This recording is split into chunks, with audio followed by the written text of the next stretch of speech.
เดียวในเท่านั้นที่พาพ้นสู่สวรรค์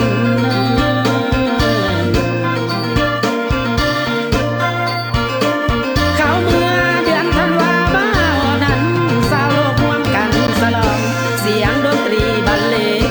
ประกอบการประดับตอนนับองค์พระเยซูเจ้าเป็นของขวัญอลังคานาคำนาลงมาไทยมนุษย์อยู่ภายใต้ทะเลลาให้หลุดพ้นจากบาปกรรมได้